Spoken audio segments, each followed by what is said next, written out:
ബന്ധനത്തിൽ നിന്ന് ദൈവം ഞങ്ങളെ വിടുവിക്കുവാനായിട്ട് ഇടയായി. അത് പറയാതിരുന്നാൽ ഒരു നന്ദികേടാണെന്ന് എനിക്കറിയാം. അതുകൊണ്ട് അതൊന്ന് ഓർപ്പിക്കുവാനായിട്ട് താല്പര്യപ്പെടുകയാണ്.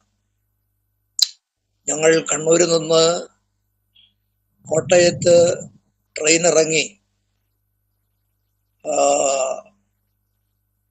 മെഡിക്കൽ കോളേജിലേക്ക് കടന്നു പോകേണ്ടതായിരിക്കുന്ന അത്യാവശ്യമുള്ളതിനാൽ റെയിൽവേ സ്റ്റേഷനുള്ളതായിരിക്കുന്ന എസ്കലേറ്ററിൽ ഞങ്ങള് രണ്ടുപേരും, ഞാനും ഭാര്യയും, കയറുവാനായിട്ടിടയായി.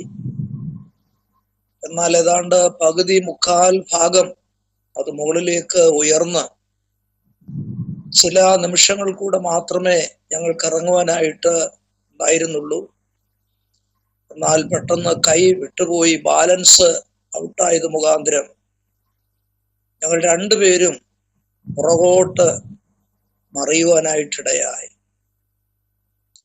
എന്നാൽ യാതൊരു ആപത്തും കൂടാതെ ദൈവം ഞങ്ങളെ വിടുവിക്കുവാനായിട്ടിടയായത് ഞാൻ ഇന്ന് രാത്രി ഓർത്ത് ദൈവത്തെ സ്തുതിക്കുന്നു. ഒന്ന് മാത്രമേ എനിക്ക് പറയാനുള്ളൂ, ദൈവജനത്തിന്റെ പ്രാർത്ഥന ഞങ്ങളോടുകൂടെ ഉണ്ടായിരുന്നു. ആ പുറകോട്ടുള്ളതായിരിക്കുന്ന വീഴ്ച വളരെ അപകടകരമായിരുന്നു. തല കീഴായിട്ട് ഞങ്ങൾ ആ സ്റ്റെപ്പിൽ വീണ് കിടന്നു. എന്നാൽ ശരീരത്തിന് യാതൊരു പരുക്കുകളോ ഒന്നും കൂടാതെ ദൈവം ഞങ്ങളെ കാക്കുവാനായിട്ടിടയായി. ഒരുപക്ഷെ ലോകത്തിൽ നിന്ന് മാറ്റപ്പെടേണ്ടതായ അവസരമുണ്ടായിരുന്നേനും, അല്ല എങ്കിൽ ശാരീരികമായി വലിയ അനർത്ഥം സംഭവിക്കാമായിരുന്നു. എന്നാൽ ദൈവം വിടുവിക്കുവാനായിട്ടിടയായത് ഞാൻ ഓർക്കുന്നു. പ്രാർത്ഥിക്കുന്ന ദൈവജനത്തിന് പ്രത്യേകം നന്ദി ഇത്തരണത്തിൽ അറിയിക്കുകയും ചെയ്യുകയാണ്. സ്തോത്രം. ദൈവം നമ്മെ എല്ലാവരെയും ഇന്ന് രാത്രി ധാരാളമായി അനുഗ്രഹിക്കട്ടെ എന്ന് പ്രാർത്ഥിക്കുന്നു. ഇന്ന് രാത്രിയിലെ അല്പസമയത്തെ വിചിന്തനത്തിനായി നമുക്കെല്ലാവർക്കും വളരെ പരിചയമുള്ള ഒരു ഭാഗമാണ് ഞാൻ ആഗ്രഹിക്കുന്നത്. വിശുദ്ധ യോഹന്നാന്റെ സുവിശേഷം 2-ാം അധ്യായം അതിന്റെ 1 മുതൽ 4 വരെയുള്ള വേദഭാഗങ്ങൾ ദയവായി ആർക്കെങ്കിലും ശബ്ദമുയർത്തി വായിക്കാം. യോഹന്നാന്റെ സുവിശേഷം 2-ാം അധ്യായം 1 മുതൽ 4 വരെയുള്ള വാക്യങ്ങൾ. 3-ാം നാൾ ഗലീലയിലെ കാനാവിൽ ഒരു കല്യാണമുണ്ടായി.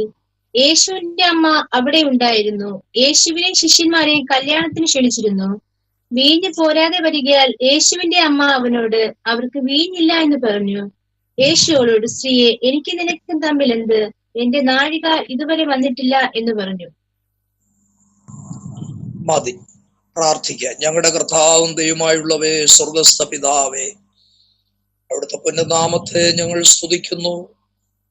ഞങ്ങൾക്ക് വിലപ്പെട്ട അവസരം ഭൂമിയിൽ നൽകിയതോർത്ത് സ്തോത്രം.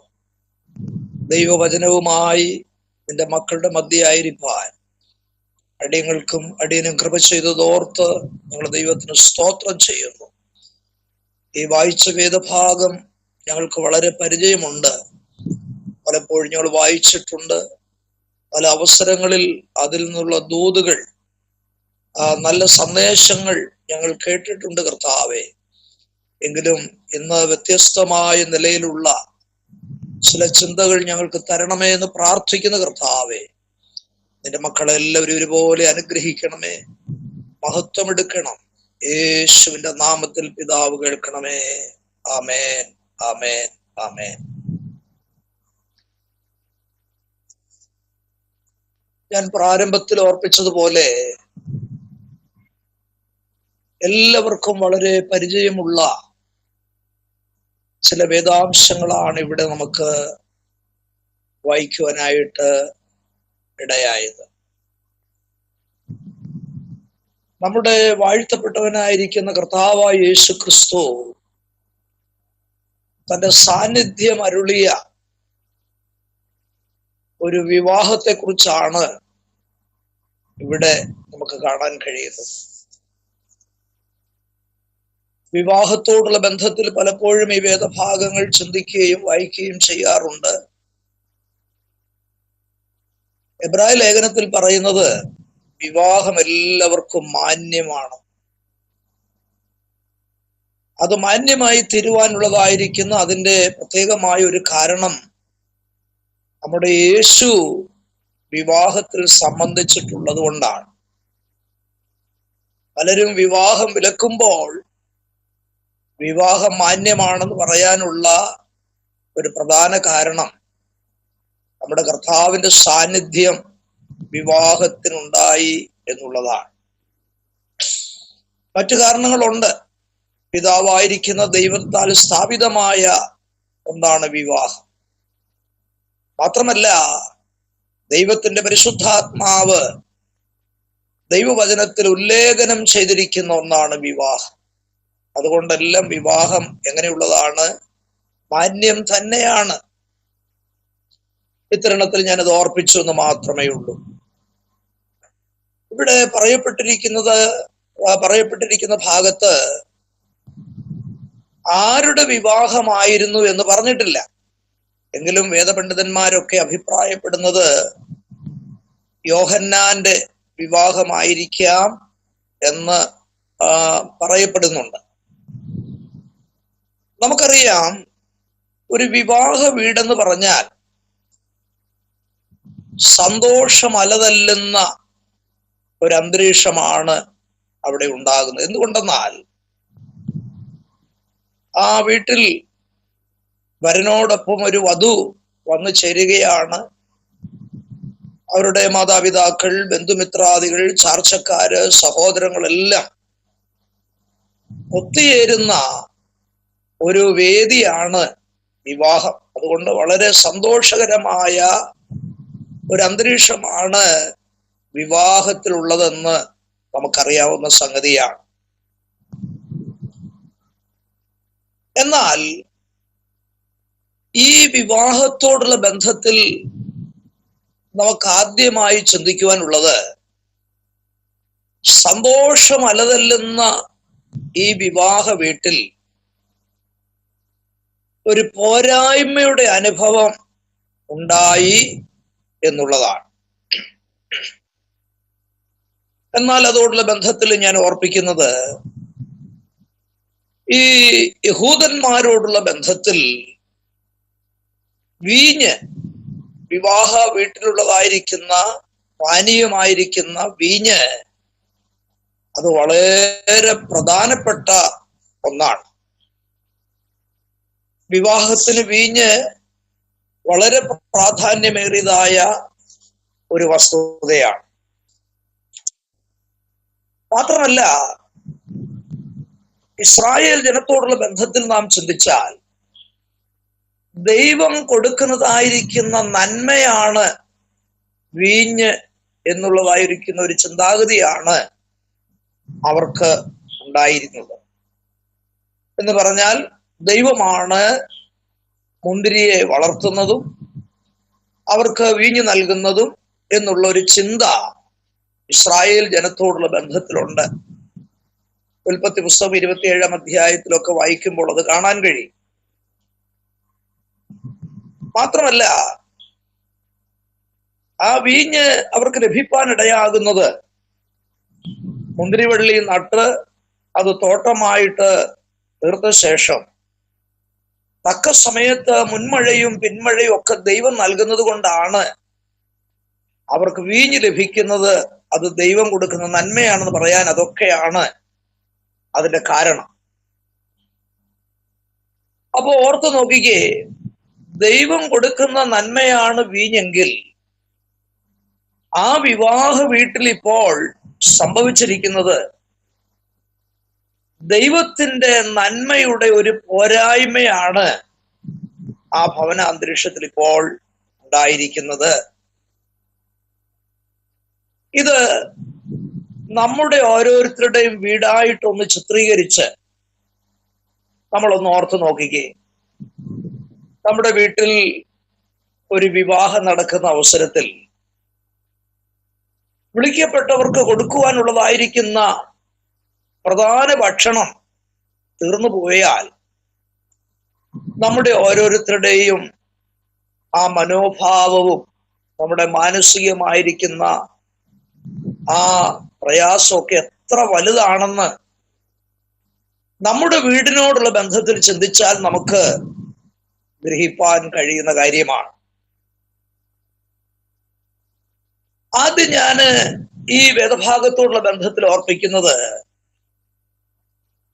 ഇവിടെ ഉണ്ടായതായ പോരായ്മയുടെ ആ പ്രത്യേകതകളെ കുറിച്ചാണ് ഞാൻ ഓർപ്പിക്കുന്നത്. ഒന്നാമതായിട്ട് നമുക്ക് ചിന്തിപ്പാനുള്ളത്, നമ്മുടെ കുടുംബം ഇങ്ങനെയുള്ളതായിരിക്കുന്ന അവസരങ്ങളിൽ അല്ലെങ്കിൽ നമ്മുടെ കുടുംബത്തോടുള്ള ബന്ധത്തിൽ ഇതൊരു ഭവനത്തിന്റെ ചിത്രീകരണമാണല്ലോ, ഒരു ഭവനത്തിൽ നടന്നതായിരിക്കുന്ന സംഭവമാണല്ലോ. അങ്ങനെയെങ്കിൽ നമ്മുടെ കുടുംബാന്തരീക്ഷത്തിലും പ്രതീക്ഷിക്കാത്ത സംഭവം ഉണ്ടാകുവാനുള്ളതായ സാധ്യതയുണ്ട് എന്നാണ് ഞാൻ പറഞ്ഞതിന്റെ അർത്ഥം.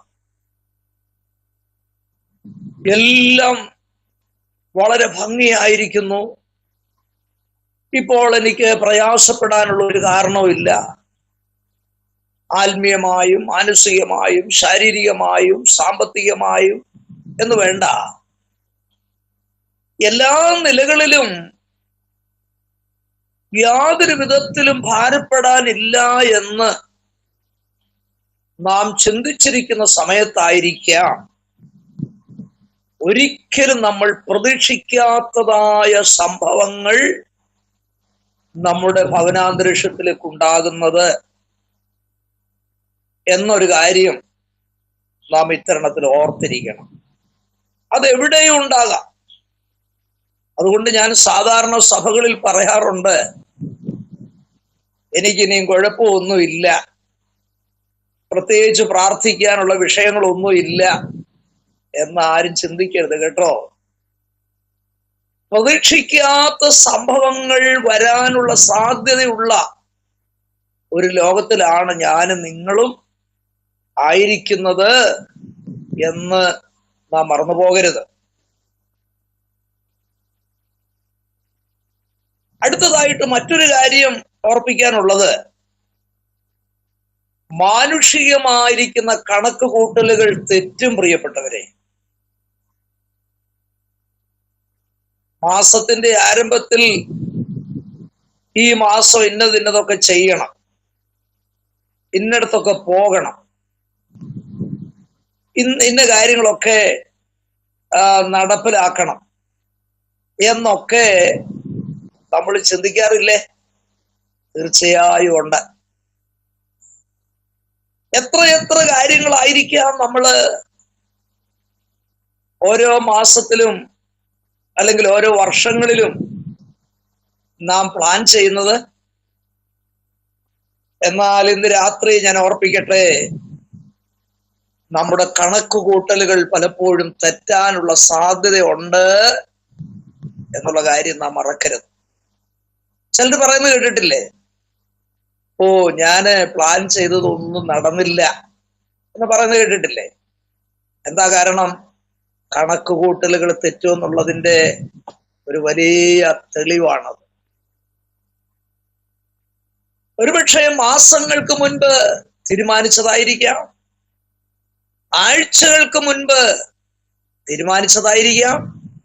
പക്ഷെ മറക്കരുത്, കണക്കുകൂട്ടലുകൾ തെറ്റാനുള്ള സാധ്യതയുള്ള ഒരു ലോകത്തിലാണ് ഞാനും നിങ്ങളും ആയിരിക്കുന്നത്.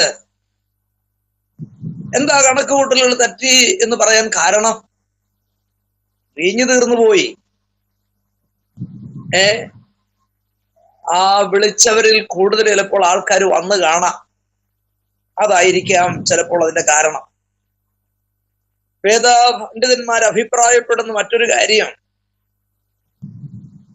യേശു ആ വീട്ടിൽ വന്നിട്ടുണ്ട് എന്നറിഞ്ഞത് കൊണ്ട് ഒരുപക്ഷെ വിവാഹത്തിന് ക്ഷണിക്കാത്തവരും എന്ത് ചെയ്ത് കാണാം, ആ വിവാഹത്തിന് എത്തിച്ചേരാൻ സാധ്യതയുണ്ട് എന്നൊരു ചിന്ത അവിടെ ഉണ്ട്. അല്ലെങ്കിൽ അങ്ങനെ പിഞ്ഞു തീർന്നു പോകാൻ സാധ്യതയില്ല. നമ്മള് ഒരു 500 പേരെ വിളിച്ചിട്ടുണ്ടെങ്കിൽ അതിനാവശ്യമായ ഭക്ഷണ സാമഗ്രികളല്ലേ നമ്മൾ ഉണ്ടാക്കാറുള്ളത്. അത് അല്പം അങ്ങോട്ടോ ഇങ്ങോട്ടോ ഒക്കെ കൂടി കുറഞ്ഞെന്നൊക്കെ വന്നേക്കാം. പക്ഷേ ഇത് തീർന്നുപോയി എന്ന് പറഞ്ഞാൽ നമുക്ക് മനസ്സിലാക്കാൻ കഴിയുന്ന ഒരു കാര്യം, കണക്കുകൂട്ടലുകൾ തെറ്റും എന്നുള്ളതിന്റെ ഒരു വലിയ തെളിവാണ്. മറ്റൊരു കാര്യം, എത്ര ശക്തന്മാരായിരുന്നാലും അവരുടെ ജീവിതത്തിൽ നിസ്സഹായത ഉണ്ടാകാനുള്ളതായ സാധ്യതയുണ്ട്. അതുകൊണ്ട് നമ്മൾ ആരും ചിന്തിക്കരുത്, എനിക്ക് ആരോഗ്യമുണ്ട്, എനിക്ക് സാമ്പത്തികം അത്യാവശ്യമുണ്ട്, എനിക്ക് സമൂഹത്തിൽ നല്ല മാന്യതയുണ്ട്, എനിക്കൊരു കുഴപ്പവും ഇല്ല, എല്ലാം കൊണ്ടും ഞാൻ തികഞ്ഞവനാണ് എന്നാരും ഒരിക്കലും ചിന്തിപ്പാനിടയാകരുത്. കാരണം ഏത് സമയത്താണ് നിസ്സഹായമായ അനുഭവം നമ്മുടെ ജീവിതത്തിൽ വരുന്നത് നമുക്കറിയത്തില്ല. മറ്റുള്ളവരുടെ സഹായം ആവശ്യമായി വരുന്നത് എപ്പോഴാണ് എന്ന് നമുക്കൊരിക്കലും അറിയാനായിട്ട് സാധിക്കത്തില്ല. അപ്പോൾ ഈ പറയപ്പെട്ട കാര്യങ്ങളൊക്കെ ഒന്ന് നാം ഒരുമിച്ച് ചിന്തിച്ചാൽ ഒരു വലിയ പോരായ്മയാണ് ആ ഭവന അന്തരീക്ഷത്തിൽ ഉണ്ടാകുവാനായിട്ട് ഇടയായതെന്ന് നമുക്ക് ഗ്രഹിപ്പാനായിട്ട് കഴിയും. അടുത്തതായിട്ട് ഈ ഭവനത്തെ സംബന്ധിച്ചുള്ളതായിരിക്കുന്ന 1-2 കാര്യങ്ങൾ ഞാൻ ഓർപ്പിക്കാം. ആ ഭവനത്തോടുള്ള ബന്ധത്തിൽ ആ വീട് അല്ലെങ്കിൽ ആ കുടുംബം ഒരു നല്ല സുരക്ഷിതത്വമുള്ള ഒരു കുടുംബമായിരുന്നു എന്ന് ചിന്തിക്കുന്നതിൽ തെറ്റില്ല. സാമ്പത്തികമായിരിക്കുന്ന സുരക്ഷിതത്വം ആ ഭവനത്തിലുണ്ടായിരുന്നുവെന്ന് ചിന്തിക്കുന്നതിൽ തെറ്റില്ല. കാരണം ആ ഭവന അന്തരീക്ഷത്തിൽ ഇപ്പോൾ ജോലി ചെയ്യുവാനായിട്ട് ഭൃത്യന്മാരുണ്ട്. ആ വിവാഹം നടക്കുന്നതിന് മുൻപേ ആ വിവാഹത്തിന്റെ സകല പ്ലാനുകളും ആലോചിച്ച് നടപ്പിൽ വരുത്തേണ്ടതിന് വേണ്ടി വിരുന്നുവാഴിയെ ആ ഭവനം ക്ഷണിച്ചിരുന്നതായിട്ടൊക്കെ കാണാൻ കഴിയുന്നു. അങ്ങനെയാണെങ്കിൽ തീർച്ചയായും സാമ്പത്തിക സുരക്ഷിതത്വമുള്ള ഒരു ഭവനമായിരുന്നു ആ വീട് എന്ന് നാം ചിന്തിക്കുന്നതിൽ യാതൊരു തെറ്റുമില്ല. അടുത്തതായിട്ട് ആ ഭവനത്തെ കുറിച്ച് പറയാനുള്ള മറ്റൊരു കാര്യം, സഹോദര സ്നേഹമുള്ള ഒരു കുടുംബമായിരുന്നു എന്ന് ചിന്തിക്കുന്നതിൽ തെറ്റില്ല. കാരണം യേശുവിന്റെ അമ്മയുമായിട്ട് ആ ഭവനത്തിന് ഒരടുത്ത ബന്ധമുണ്ടായിരുന്നു എന്ന് വേദപണ്ഡിതന്മാര് പറഞ്ഞിട്ടുണ്ട്. അതുകൊണ്ട് യേശുവിന്റെ അമ്മയെ പോലെ ഉള്ളവരായ ബന്ധുമിത്രാദികളെ ആ ഭവനക്കാര് ക്ഷണിക്കുവാൻ തക്കവണ്ണം ഇടയായതിന്റെ കാരണം എന്തെന്നറിയാമോ? ആ ഭവനത്തോടുള്ള ബന്ധത്തിൽ അവരുടെ സാഹോദരിക ബന്ധം, സഹോദര സ്നേഹം, ആ കുടുംബത്തിന്റെ ബന്ധം അവർ കാത്തു സൂക്ഷിക്കുന്നവരായിരുന്നു. നമുക്കറിയാം, ഇന്നത്തെ ലോകത്തിൽ പല കുടുംബങ്ങളെ സംബന്ധിച്ച് ചിന്തിച്ചാൽ നമുക്ക് കാണാൻ കഴിയും, അവരുടെ അടുത്ത ബന്ധുക്കളുമായിട്ട് പോലും അവർക്ക് യാതൊരു സഹകരണവും കാണുന്നില്ല.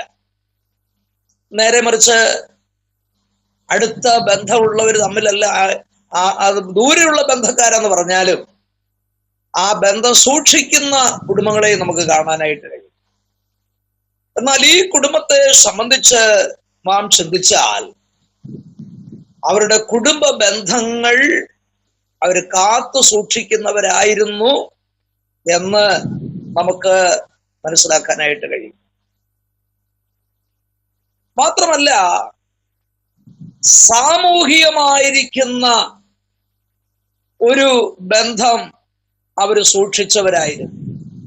അത് പറയാൻ കാരണം ആ ഭവന അങ്കണത്തിൽ തന്നെ 6 കൽപാത്രങ്ങൾ ഉണ്ടായിരുന്നതായിട്ട് കാണാൻ കഴിയും. യഹൂദ പശ്ചാത്തലം അറിയാവുന്നവർക്കറിയാം, ഒരു യഹൂദന്റെ ഭവനത്തിൽ ഒരു അതിഥി കടന്നു വരുമ്പോൾ ഒന്നുകിൽ ആ വീട്ടിലുള്ളവരോ അല്ലെങ്കിൽ അവിടെ ഉള്ളതായ വീട്ടിലുള്ള ഭൃത്യന്മാരോ അതിഥികളുടെ കാലുകൾ കഴുകിയാണ് അവരെ വീട്ടിലേക്ക് സ്വീകരിച്ചിരുന്നതെന്ന് ആ യഹൂദ ചരിത്രം പഠിക്കുമ്പോൾ നമുക്ക് കാണുവാനായിട്ട് കഴിയും. അപ്പോൾ ഇത് സൂചിപ്പിക്കുന്നത് എന്താണെന്നറിയാമോ? സാമൂഹികമായ ബന്ധം അവർ സൂക്ഷിക്കുന്നവരായിരുന്നു എന്നാണ് അതിൽ നിന്ന് നമുക്ക് ഗ്രഹിപ്പാനായിട്ട് കഴിയുന്നത്. പ്രിയ ദൈവദാസി വായിച്ചു കേട്ടതായിരിക്കുന്ന വേദഭാഗങ്ങൾ നമുക്ക് കേൾക്കുവാനായിട്ടിടയായി. ആ വീട്ടിലെ വീഞ്ഞില്ല എന്നുള്ള പോരായ്മ യേശുവിന്റെ അമ്മ അറിഞ്ഞ ഉടനെ ആ യേശുവിന്റെ അമ്മ എന്താ ചെയ്തത്? അവൾ ഓടി വന്ന് യേശുവിനോടാണ് ആ വിവരം പറയുവാനിടയായി. ആ യേശുവിന്റെ അമ്മയുടെ വിവേകവും ഒക്കെ മാതൃകാപരമായ കാര്യങ്ങളാണ്, അല്ലേ? കണ്ടവരോടെല്ലാം പറഞ്ഞോണ്ട് നടന്നോ? ഇല്ല.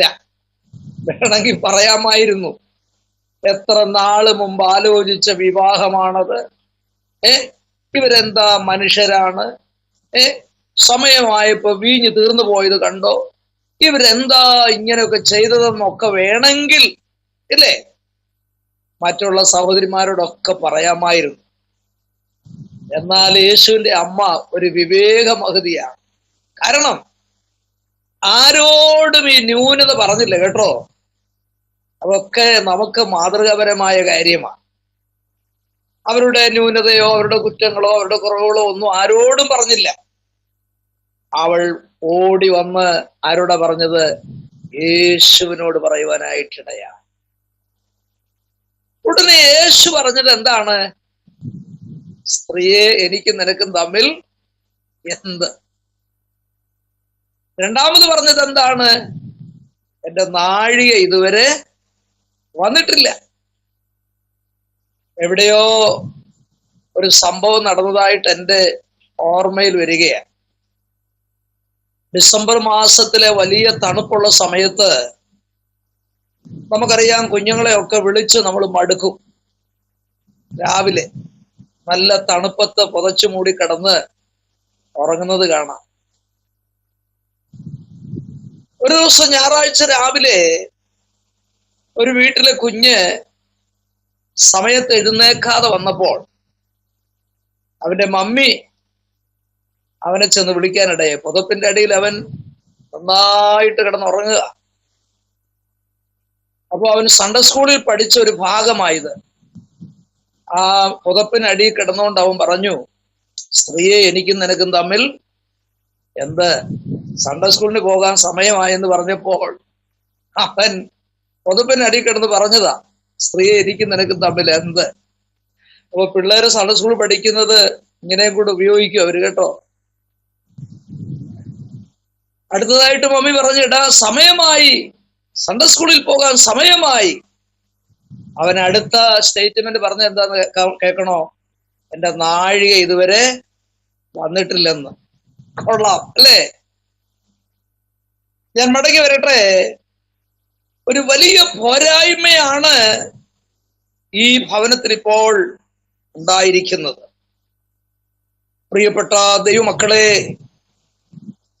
നമ്മുടെ ഒരു കുടുംബാന്തരീക്ഷമാണെന്ന് നാം ചിന്തിച്ച് ഈ ഭാഗം ഇന്ന് രാത്രി നാം ഓർക്കുമ്പോൾ ഇങ്ങനെയുള്ളതായിരിക്കുന്ന പോരായ്മകൾ നമ്മുടെ കുടുംബ അന്തരീക്ഷത്തിൽ ഉണ്ടാകുമ്പോൾ അതിനെ തരണം ചെയ്യുവാനായിട്ട് എന്ത് ചെയ്യണം എന്നുള്ള ചില കാര്യങ്ങൾ പറഞ്ഞ് ഇന്ന് രാത്രിയിലെ മെസ്സേജിന് ഞാൻ വിരാമം കുറിക്കുവാൻ താല്പര്യപ്പെടുകയാണ്. ഓരോ കുടുംബക്കാരും അനുഭവിക്കുന്ന പ്രശ്നങ്ങൾ വിവിധമായിട്ടുള്ള പ്രശ്നങ്ങളാണ്. ഒരുപക്ഷെ രോഗമായിരിക്കാം, അല്ല സാമ്പത്തികമായിരിക്കുന്ന മറ്റെന്തെങ്കിലും വിഷയങ്ങളായിരിക്കാം, അല്ല മാനസികമായിരിക്കുന്ന മറ്റ് വിഷയങ്ങളായിരിക്കാം.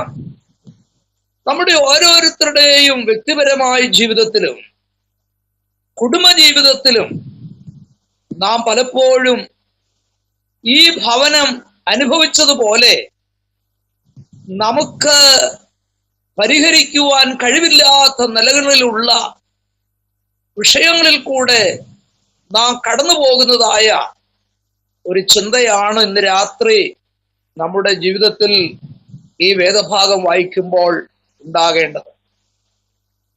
അത് ഞാൻ അനുഭവിക്കുന്ന വിഷയങ്ങളായിരിക്കത്തില്ല നിങ്ങൾ അനുഭവിക്കുന്നത്. നിങ്ങളിൽ ഓരോരുത്തരും അനുഭവിക്കുന്ന വിഷയങ്ങൾക്ക് വ്യത്യാസമുണ്ടായിരിക്കുക. എന്നാൽ എല്ലാവരും പ്രശ്നങ്ങളെ തരണം ചെയ്യുന്നവരാണ്, അല്ലെങ്കിൽ തരണം ചെയ്യേണ്ടി വരും, അഥവാ തരണം ചെയ്തിട്ടുണ്ടാകും. ആ ഒരു പശ്ചാത്തലത്തിൽ ഇങ്ങനെയുള്ളതായിരിക്കുന്ന വിഷയങ്ങൾ നമ്മുടെ ജീവിതത്തിൽ വരുമ്പോൾ അതിനെ തരണം ചെയ്യേണ്ടിയിരിക്കുന്ന 3 ഉപാധികളാണ് ഇന്ന് രാത്രി ഈ മെസ്സേജിന്റെ ഒടുവിൽ നിങ്ങളോട് ഞാൻ പറയുവാനായിട്ട് താല്പര്യപ്പെടുന്നത്. ഇന്ന് രാത്രി ഒരുപക്ഷെ ഈ വചനം കേട്ടുകൊണ്ടിരിക്കുന്നതായിരിക്കുന്ന പ്രിയപ്പെട്ടവരിൽ പലരും പല പ്രശ്നങ്ങളെ അഭിമുഖീകരിക്കുന്നവരായിരിക്കുക. അത് നമ്മൾ ആരോടും പറയുന്നില്ല, അത് നമ്മൾ ആരോടും വ്യക്തമാക്കുന്നില്ല. ഒരുപക്ഷെ ഇന്ന് രാത്രിയിലും പ്രശ്നങ്ങളിൽ കൂടെ കടന്നു പോകുന്നവർ എന്നെ ശ്രവിക്കുന്നുണ്ടായിരിക്കാം എന്ന് ഞാൻ ചിന്തിക്കുകയാണ്. എന്നാൽ ദൈവ പൈതലെ, നിരാശപ്പെടണ്ട, തളർന്നു പോകണ്ട, ക്ഷീണിച്ചു പോകണ്ട. നമ്മുടെ കർത്താവ് പരിഹരിക്കുന്ന ദൈവമാണ്. പരിഹാരം തരുവാൻ നമ്മുടെ കർത്താവിന് കഴിയും എന്നുള്ള ഒരു മെസ്സേജാണ് ഇന്ന് രാത്രി നിങ്ങളെ എനിക്ക് ഓർപ്പിക്കുവാനായിട്ടുള്ളത്. അങ്ങനെ പ്രശ്നനിബിഡീകൃതമായിരിക്കുന്ന അന്തരീക്ഷത്തിൽ ഈ ഭവനം അനുഭവിച്ചതായിരിക്കുന്ന വിഷയം പോലെ നമ്മൾ വ്യക്തിപരമായോ കുടുംബമായോ സഭയായോ പലവിധമാകുന്ന പ്രശ്നങ്ങളിൽ കൂടെ കടന്നു പോകുമ്പോൾ നാം ഒന്നാമതായിട്ട് ചെയ്യേണ്ടതായിരിക്കുന്ന കാര്യം, അല്ലെങ്കിൽ അതിനെ തരണം ചെയ്യുവാനായിട്ട് നാം ഒന്നാമതായിട്ട് ചെയ്യേണ്ട കാര്യം, ഒന്ന്, യേശുവിന്റെ സാന്നിധ്യം നമ്മുടെ ജീവിതത്തിൽ ഉറപ്പാക്കണം. എന്ന് പറഞ്ഞാൽ, എൻ്റെ കർത്താവ് എന്നോടുകൂടെ ഉണ്ട്, എൻ്റെ കർത്താവിൻ്റെ കുടുംബ പശ്ചാത്തലത്തിലുണ്ട്, എൻ്റെ കർത്താവിൻ്റെ സഭയോടുകൂടെ ഉണ്ട് എന്നുള്ളതായിരിക്കുന്ന ആ ബോധ്യം നമ്മൾ ഉറപ്പാക്കണം. എന്തുകൊണ്ടെന്നാൽ നമ്മുടെ കർത്താവ് സകലത്തിനും പരിഹാരം തരുന്ന കർത്താവാണ്. ഈ ലോകത്തിലുള്ളവനേക്കാൾ നമ്മളിലുള്ളവൻ വലിയവനായ ദൈവമാണ്. ആ കർത്താവ് നമ്മോട് അരുളി ചെയ്ത വചനം ഇങ്ങനെയാണ്: ലോകാവസാനത്തോളം എല്ലാ നാളും ഞാൻ നിന്നോട് കൂടെയുണ്ട്. രാത്രി എന്നെ കേൾക്കുന്ന സിസ്റ്ററെ, എന്നെ കേൾക്കുന്ന ബ്രദറെ, എന്നെ കേൾക്കുന്ന ദൈവദാസ, പലപ്പോഴും പ്രശ്നം നിബിഡീകൃതമായിരിക്കുന്ന അവസരത്തിൽ നാം ഒരുപക്ഷെ ചിന്തിച്ചു പോയേക്കാം, എൻ്റെ കർത്താവ് ഇതൊന്നും കാണുന്നില്ലേ, എൻ്റെ കർത്താവ് ഇതൊന്നും അറിയുന്നില്ലേ. എൻ്റെ കർത്താവ് സകലവും അറിയുന്നവനായ ദൈവമാണ്. അവൻ നമ്മുടെ കൂടെയുള്ളവനാണ്. 46-ാം സങ്കീർത്തനം അതല്ലേ പറയുന്നത്? കഷ്ടങ്ങളിൽ അവൻ ഏറ്റവും അടുത്ത തുണയാണ് എന്നാണ് ദൈവത്തിന്റെ വചനം നമ്മെ പഠിപ്പിക്കുന്നത്. അതുകൊണ്ട് ഇന്ന് രാത്രി പ്രശ്നങ്ങൾ വരുമ്പോൾ, പ്രശ്നങ്ങളിൽ കൂടി കടന്നു പോകുമ്പോൾ അതിനെ തരണം ചെയ്യേണ്ടതിന്റെ ഒന്നാമത്തെ കാരണം ഇതാണ്: സർവശക്തനായിരിക്കുന്ന ഒരു കർത്താവ് എന്നോട് കൂടെ ഉണ്ട് എന്നുള്ളതായിരിക്കുന്ന ബോധ്യം നമ്മെ ഭരിക്കുവാനായിട്ടിടയാകണം. ആ ഒരു ചിന്ത നമ്മുടെ ജീവിതത്തിലുണ്ടെങ്കിൽ നമ്മുടെ കർത്താവ് പ്രശ്നങ്ങളെ പരിഹരിക്കുവാൻ തക്കവണ്ണം മതിയായ കർത്താവാണ്. പല വീടുകളിലൊക്കെ നമ്മൾ വിസിറ്റ് ചെയ്യുമ്പോൾ അതിന്റെ പ്രധാന വാതിലിന്റെ അവിടെ തന്നെ ചില ബോർഡ് തൂക്കിയിരിക്കുന്നത് കണ്ടിട്ടുണ്ടല്ലോ. ക്രിസ്തു ഈ വീടിന്റെ നായകൻ, ഇല്ലേ? അങ്ങനെയുള്ള ഒരു ബോർഡ് കിട്ടുമല്ലോ, അല്ലേ? മനോഹരമായി നല്ല കളറിനകത്ത് എഴുതി അതിങ്ങനെ ഇട്ടിരിക്കുക. പക്ഷേ പല ഭവനത്തിലെയും കാര്യങ്ങൾ ഉള്ളിലേക്ക് കയറി ചിന്തിച്ചാൽ യേശു ആ പരിസരത്ത് പോലും വന്നിട്ടുണ്ട് ഇല്ല. പക്ഷെ എഴുതിയിട്ടിരിക്കുന്നത് എന്തുവാ? ക്രിസ്തു ഈ വീടിന്റെ നായകൻ. ഈ ബോർഡും യേശുവായിട്ട് എന്തെങ്കിലും ബന്ധമുണ്ടോ? ഈ ബോർഡില്ലെങ്കിലും നമുക്കൊരു ബോധ്യം ഉണ്ടായിരിക്കണം, യേശു എന്റെ ഭവനത്തിലുണ്ട്. ദൈവത്തിന് സ്തോത്രം. പണ്ട് ഒരിക്കലും ഒരു മിഷനറി നമ്മുടെ കേരളത്തിൽ വന്ന് പ്രവർത്തിച്ച ഒരു സംഭവം കേട്ടിട്ടുണ്ട്. അപ്പൊ അദ്ദേഹം മലയാളം സംസാരിക്കാനും മലയാളം എഴുതാനൊക്കെ പഠിച്ചു. ഒരു ദിവസം രാവിലെ അദ്ദേഹം ഇങ്ങനെ ഒരു സ്ഥലത്ത് നിന്ന് മറ്റൊരു സ്ഥലത്തേക്ക് നടന്ന് യാത്ര ചെയ്യുമ്പോൾ അദ്ദേഹത്തിന് ഒരു വിശപ്പുണ്ടായി. രാവിലെ സമയം, ബ്രേക്ക്ഫാസ്റ്റ് കഴിക്കേണ്ട സമയമാണ്. അപ്പൊ അദ്ദേഹം ഇങ്ങനെ റോഡ് സൈഡിൽ നോക്കി പോയത് എവിടെയെങ്കിലും ചായക്കട ഉണ്ടോ, അങ്ങനെ ഉണ്ടെങ്കിൽ ചായ കുടിക്കാം, എന്തെങ്കിലും കഴിക്കാം, ഇങ്ങനെ നടന്നു പോവുക. ശ്രദ്ധിക്കണം. അപ്പോൾ അദ്ദേഹം ഒരു ബോർഡ് കണ്ടു. ഒരു ബിൽഡിങ്ങിന്റെ മുമ്പിൽ ചെന്നപ്പോൾ ഒരു ബോർഡ് കണ്ടു. ആ ബോർഡിനകത്ത് എഴുതിയിരിക്കുന്നത് എന്താണെന്നറിയാമോ? ചൂട് പാലും ബ്രെഡും ഇവിടെ വിൽക്കപ്പെടും എന്ന് എഴുതി വെച്ചിരിക്കുക. ചൂട് വടയും ചൂട് പാലും ഇവിടെ വിൽക്കപ്പെടും. അപ്പൊ അദ്ദേഹം വായിച്ചു നിന്ന് സമാധാനമായി. അദ്ദേഹം അടഞ്ഞു കിടന്നതായിരിക്കുന്ന റൂമിന്റെ വാതിൽ ചെന്ന് ആ ഡോറിൽ മുട്ടിയ ഉടനെ ഒരു മനുഷ്യൻ അവിടെ നിന്ന് ഇറങ്ങി വന്നു. അപ്പോൾ ഈ മിഷനറി പറഞ്ഞു, എനിക്ക് ഒരു ഗ്ലാസ് പാല് വേണം, ചൂട് പാല് വേണം, ചൂട് വടയും തന്നാ നന്നായിരിക്കും. അപ്പൊ അദ്ദേഹം പറഞ്ഞു, ഇത് കടയല്ല, ഇത് ചായക്കടയല്ല. അപ്പം ഈ മിഷനറി ഈ ബോർഡിലേക്ക് ചൂണ്ടിക്കാണിച്ചിട്ട് ചോദിച്ചു, പിന്നെ ഇതിവിടെ എന്തിനാ എഴുതി വെച്ചിരിക്കുന്നേ? അപ്പൊ അദ്ദേഹം പറഞ്ഞത് ഇങ്ങനെയാ കേട്ടോ, ഞാനൊരു ആർട്ടിസ്റ്റാ, ഇങ്ങനെ ബോർഡൊക്കെ എഴുതി കൊടുക്കുന്ന ആളാ. അപ്പൊ ഒരു ചായക്കടയിലേക്ക് വേണ്ട ബോർഡ് എഴുതി ഞാൻ ഉണങ്ങാനായിട്ട് തൂക്കിയിരിക്കുക ഇവിടെ. മനസ്സിലായോ? അപ്പൊ ഞാൻ പറഞ്ഞത്, അത് ചായക്കടയല്ല, ചൂട് പാലവിടെ ഇല്ല, ചൂട് വടയില്ല, പക്ഷെങ്കിൽ ബോർഡ് അവിടെ തൂക്കിക്കിടപ്പുണ്ട്. ഇതുപോലെ യേശു ഈ വീടിന്റെ നായകനാന്നൊക്കെ എഴുതി വെച്ചിട്ട് കാര്യമില്ലെന്നാ ഞാൻ പറഞ്ഞത്. നമ്മുടെ ഭവനാന്തരീക്ഷത്തിൽ നമ്മുടെ കർത്താവിന്റെ സാന്നിധ്യം നാം ഉറപ്പാക്കണം. എങ്കിൽ മാത്രമേ പ്രതിസന്ധികളെ നമുക്ക് തരണം ചെയ്യുവാനായിട്ടുള്ള ശക്തി ലഭിക്കുകയുള്ളൂ എന്നുള്ള കാര്യം നാം മറന്നു പോകരുത്. ദൈവത്തിന് സ്തോത്രം. ഹല്ലേലൂയ. പ്രതിസന്ധികളെ നാം തരണം ചെയ്യുമ്പോൾ രണ്ടാമതായിട്ട് നാം ചെയ്യേണ്ടതായിരിക്കുന്ന കാര്യം നമ്മുടെ കർത്താവിന്റെ പ്രവർത്തനത്തിന്റെ സമയത്തിന് വേണ്ടി നാം കാത്തിരിക്കണമെന്നുള്ളതാണ്. കർത്താവ് മറിയയോട് പറഞ്ഞില്ലേ, മാതാവിനോട് പറഞ്ഞില്ലേ, എന്റെ നാഴിക ഇതുവരെ വന്നിട്ടില്ല. അങ്ങനെയാണെങ്കിൽ അതിൽ കൂടെ ഒരു കാര്യം നമുക്ക് ഉറപ്പാക്കാം, കർത്താവ് പ്രവർത്തിപ്പാൻ ശക്തനാണ്. കർത്താവിന് പ്രവർത്തിപ്പാൻ ഒരു സമയമുണ്ട്. നമ്മുടെ സമയത്തല്ല കർത്താവ് പ്രവർത്തിക്കുന്നത്. നമ്മുടെ കർത്താവ് എത്രയും പെട്ടെന്ന് പ്രവർത്തിക്കണമെന്നാണ് നമ്മുടെയൊക്കെ ചിന്ത, അല്ലേ?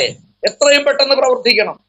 പക്ഷേ പ്രാർത്ഥിക്കുന്ന ദൈവ പൈതലേ, കർത്താവിന്റെ പ്രവർത്തനം ആഗ്രഹിക്കുന്ന ദൈവ പൈതലേ, ഇന്ന് രാത്രി ഞാൻ ഓർപ്പിക്കട്ടെ, കർത്താവിനൊരു സമയമുണ്ട്. അതിനെ തക്ക സമയമെന്ന് വിളിക്കുന്നതിൽ തെറ്റില്ല. അങ്ങനെയാണെങ്കിൽ നിങ്ങളുടെ പ്രശ്നങ്ങൾക്ക് കർത്താവ് മറുപടി തരുവാൻ ശക്തനാണ്. പക്ഷേ ദൈവസന്നിധാനത്തിൽ പ്രാർത്ഥിച്ച് അല്പസമയം കാത്തിരിക്കണം കേട്ടോ. ഹല്ലേലൂയ. ഇന്ന് രാത്രിയിൽ ദൈവപ്രവൃത്തി ആഗ്രഹിക്കുന്നവർ എന്നെ കേൾക്കുന്നുണ്ട്. ചില വിഷയങ്ങളുടെ മേൽ ദൈവത്തിന്റെ അത്ഭുതം നടക്കണമെന്ന് ആഗ്രഹിക്കുന്ന ചിലർ ഇതിനകത്തുണ്ട്.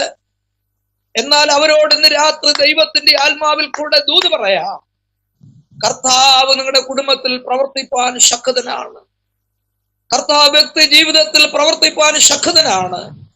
പക്ഷേ കർത്താവിനൊരു സമയമുണ്ടെന്ന് അറിഞ്ഞുകൊണ്ട് ആ സമയത്തിന് വേണ്ടി കാത്തിരുന്നാൽ കർത്താവ് തക്ക സമയത്ത് അത്ഭുതങ്ങൾ ചെയ്യുന്നവനായ ദൈവമാണ്. അപ്പോൾ പ്രതിസന്ധികളെ തരണം ചെയ്യുമ്പോൾ അതിനെ തരണം ചെയ്യുവാനായിട്ട് ഒന്നാമതായിട്ട് എന്ത് ചെയ്യണം? യേശുവിന്റെ സാന്നിധ്യം നമ്മോടുകൂടെ ഉണ്ടെന്ന് ഉറപ്പാക്കണം. 2, കർത്താവിന്റെ സമയത്തിന് വേണ്ടി എന്ത് ചെയ്യണം? കാത്തിരിക്കണം. നമുക്കറിയാം, ബഥാന്യയിലെ ലാസറിന്റെ ഭവനം, യേശു കൂടെ ആ ഭവനത്തിൽ കടന്നു പോകുമായിരുന്നുവെങ്കിലും അവിടെയും പ്രശ്നങ്ങൾ വന്നില്ലേ പ്രിയപ്പെട്ടവരെ? കർത്താവ് വളരെ സ്നേഹിക്കുന്ന കുടുംബമായിരുന്നു. കർത്താവ് അവിടെ വചനം പഠിപ്പിക്കുന്ന കുടുംബമായിരുന്നു. അവിടെയും പ്രശ്നങ്ങൾ വന്നില്ലേ? അങ്ങനെയാണെങ്കിൽ ഞാൻ ഓർപ്പിക്കട്ടെ, കർത്താവിനെ വിശ്വസ്തയോടെ സേവിച്ചാലും ആരാധിച്ചാലും ഉപവസിച്ചാലും പ്രാർത്ഥിച്ചാലും ദൈവമായിട്ട് എത്ര ബന്ധമുണ്ടായിരുന്നാലും നാമും പലപ്പോഴും പ്രശ്നങ്ങളിൽ കൂടെ കടന്നു പോകേണ്ടി വരും എന്നുള്ളതായ സത്യം നാം ഗ്രഹിക്കണം. യേശു ശിഷ്യന്മാരും കൂടെ കടലിൽ കൂടെ യാത്ര ചെയ്ത സമയത്ത് ആ പടകിലും തിരമാല അടിച്ചില്ലേ? കാറ്റ് അടിച്ചില്ലേ? ആ പടകിനെ മുക്കിക്കളയാൻ തുടങ്ങിയില്ലേ? അതുകൊണ്ടൊരു കാര്യം ഓർക്കണം, യേശുവുമായിട്ട് നല്ല ബന്ധമുണ്ടെങ്കിലും നമ്മുടെ ജീവിതത്തിലും പ്രശ്നങ്ങൾ വരുവാനുള്ള സാധ്യതയുണ്ട്. പക്ഷേ കർത്താവ് നമ്മോടുകൂടെ ഉണ്ടെങ്കിൽ ഭാരപ്പെടണ്ട. കർത്താവ് നമുക്ക് വേണ്ടി അത്ഭുതങ്ങൾ ചെയ്യുന്ന ദൈവമാണ്. പക്ഷേ നാം കർത്താവിന്റെ സമയത്തിന് വേണ്ടി എന്ത് ചെയ്യണം? കാത്തിരിക്കണം. ദൈവത്തിന് സ്തോത്രം. കർത്താവിന്റെ സമയത്തിന് വേണ്ടി കാത്തിരുന്നാൽ അവൻ തക്ക സമയത്ത് അത്ഭുതങ്ങൾ ചെയ്യുന്ന ദൈവമാണ്. ലാസർ മരിച്ചു 4 ദിവസമായി ഇല്ലേ? കർത്താവിന്റെ സമയം വന്നപ്പോൾ കർത്താവ് എന്താ ചെയ്തത്? അവരുടെ ചിന്തകളെ ഞെട്ടിപ്പിച്ചുകൊണ്ട് മരിച്ചു നാറ്റം വെച്ച ലാസറിനെ എന്റെ യേശു ഉയർത്തെഴുന്നേൽപ്പിപ്പാൻ ഇടയായെങ്കിൽ നമ്മുടെ ഏത് പഴകിയ പ്രശ്നമായിരുന്നാലും, നാം കടന്നു പോകുന്ന ഏത് ശക്തമായിരിക്കുന്ന വിഷയങ്ങളായിരുന്നാലും, ഇന്ന് രാത്രി ഞാൻ ഓരോ വ്യക്തികളോടും പറയാം, കർത്താവിന്റെ സമയത്തിന് വേണ്ടി കാത്തിരുന്നാൽ കർത്താവ് നമുക്ക് വേണ്ടി അത്ഭുതങ്ങൾ ചെയ്യുന്ന ദൈവമാണ്. ദൈവത്തിന് സ്തോത്രം. മൂന്നാമതായിട്ട് പറയാനുള്ള മറ്റൊരു കാര്യം, ആ ശുശ്രൂഷക്കാരോട് കർത്താവ് പറഞ്ഞു, ഈ കൽപാത്രങ്ങളിൽ എന്ത് ചെയ്യണം? വക്കോളം വെള്ളം കോരി നിറയ്ക്കണം എന്ന് പറഞ്ഞാൽ ദൈവത്തിന്റെ പ്രവൃത്തി അവിടെ വെളിപ്പെടണമെങ്കിൽ കർത്താവ് പറയുന്നത് അനുസരിക്കണമെന്നാണ് ഞാൻ പറഞ്ഞതിന്റെ അർത്ഥം. കർത്താവിന്റെ വാക്ക് നമ്മൾ അനുസരിക്കണം. അപ്പൊ ഒന്ന് ഓർത്ത് നോക്കിക്കേ, കർത്താവിന്റെ സാന്നിധ്യം ഉറപ്പാക്കണം. 2, കർത്താവിന്റെ സമയത്തിന് വേണ്ടി കാത്തിരിക്കണം. 3, കർത്താവ് പ്രശ്നം പരിഹരിക്കണമെങ്കിൽ കർത്താവ് പറയുന്നത് നമ്മൾ എന്ത് ചെയ്യണം? അനുസരിപ്പാനായിട്ടിടയാണ്. ദൈവവചനം നമ്മൾ പഠിക്കുമ്പോൾ അനുസരണം എന്നുള്ളത് യാഗത്തെക്കാൾ ഉത്തമമാണെന്ന് പറഞ്ഞിട്ടുണ്ട്. നമ്മളെല്ലാവരും കർത്താവിനെ അനുസരിപ്പാൻ ബാധ്യസ്ഥരാണ്. എന്തുകൊണ്ടെന്നാൽ കർത്താവ് നമ്മുടെ യജമാനനാണ്. കർത്താവ് നമ്മുടെ പിതാവാണ്. കർത്താവ് നമ്മുടെ മണവാളനാണ്. അങ്ങനെയാണെങ്കിൽ കർത്താവ് പറയുന്നത് നമ്മൾ അനുസരിപ്പാൻ ബാധ്യസ്ഥരാണ്. കർത്താവ് പറയുന്നത് അതുപോലെ അനുസരിച്ചാലുണ്ടല്ലോ നമ്മുടെ കുടുംബാന്തരീക്ഷത്തിൽ വലിയ അനുഗ്രഹങ്ങൾ നമുക്ക് കാണുവാനായിട്ടിടയാണ്. പലപ്പോഴും പ്രശ്നങ്ങളുടെ മധ്യത്തിൽ കർത്താവിന് പ്രവർത്തിപ്പാൻ കഴിയാതിരിക്കുന്നതിന്റെ കാരണം എന്തെന്നറിയാമോ? കർത്താവ് പറയുന്നത് പോലെ നമ്മൾ അനുസരിക്കുന്നില്ല എന്നുള്ളതാ കേട്ടോ. ഒരുപക്ഷെ ആ പറയുന്ന കാര്യങ്ങൾ നിസ്സാരമായിരിക്കുക. അത് നിസ്സാരമാണല്ലോ, അത് അനുസരിച്ചില്ലെങ്കിൽ എന്താ കുഴപ്പം എന്നും ചിന്തിക്കരുത്. നമുക്കറിയാം, 2 രാജാക്കന്മാരുടെ പുസ്തകം 4-ാം അധ്യായം വായിക്കുമ്പോൾ അവിടെ കാണാൻ കഴിയുന്നുണ്ട്, പ്രവാചക ശിഷ്യന്റെ ഭാര്യ അവള് കടഭാരത്താൽ ഭാരപ്പെട്ട് പ്രവാചകന്റെ അടുത്ത് എന്ന് പറയുകയാണ്. എന്താ പറഞ്ഞത്? കടക്കാരന്റെ കുഞ്ഞുങ്ങളെ പിടിച്ചുകൊണ്ടു പോകാൻ തുടങ്ങുകയാണ്, എന്നെ സഹായിക്കണം, എന്റെ ഭർത്താവ് ഒരു ഭക്തനായിരുന്നു എന്ന് അവൾ അവിടെ പറയുവാനായിട്ടിടയാണ്. ഉടനെ പ്രവാചകൻ ചോദിക്കുന്നത് എന്താണെന്നറിയാമോ? പറക, നിന്റെ ഭവനത്തിൽ നിനക്ക് എന്തുണ്ട്? അവൾ പറഞ്ഞു, ഒരു ഭരണി എണ്ണയല്ലാതെ മറ്റൊന്നുമില്ല. അവളോട് പറയുകയാണ്, നീ വേഗം മടങ്ങിപ്പോയിട്ട് നിനക്ക് വാങ്ങാൻ കഴിയുന്നത്രയും പാത്രങ്ങൾ അയൽ ഭവനങ്ങളിൽ നിന്ന് വാങ്ങിച്ച ശേഷം നീയും മക്കളും അകത്ത് കിടന്ന് വാതിലടച്ച് ആ ചെറിയ ഭരണിയിലുള്ളതായിരിക്കുന്ന എണ്ണ ഈ പാത്രങ്ങളിലേക്ക്, വെറും പാത്രങ്ങളിലേക്കെല്ലാം പകരുവിൻ എന്ന് പറഞ്ഞപ്പോൾ അവര് ചെയ്തു, അവരനുസരിച്ചു. അവിടെ ദൈവത്തിന്റെ പ്രവൃത്തി വെളിപ്പെടുവാനായിട്ടിടയായി. നമുക്കറിയാം, നയമാൻ അവൻ കുഷ്ഠരോഗിയായിരുന്നു.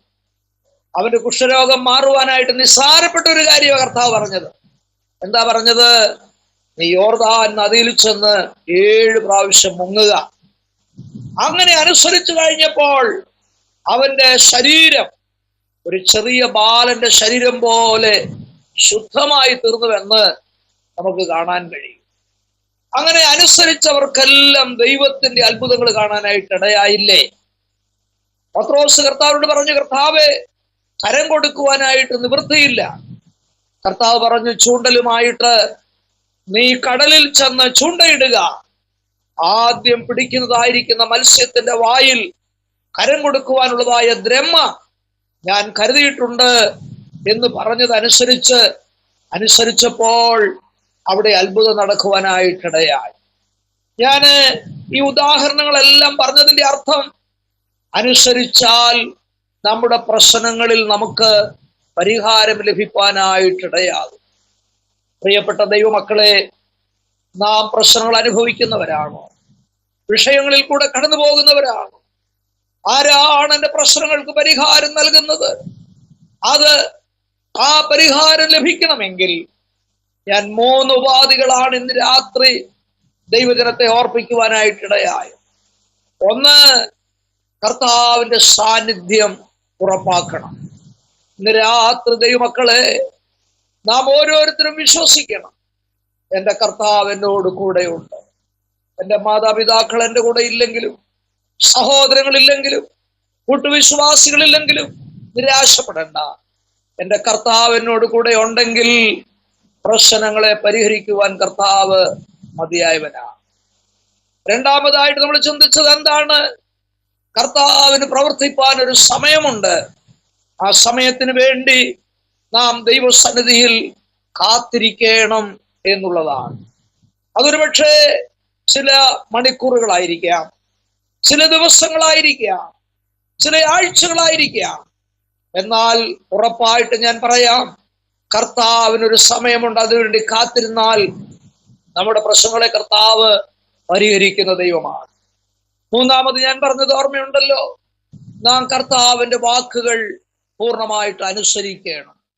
അങ്ങനെ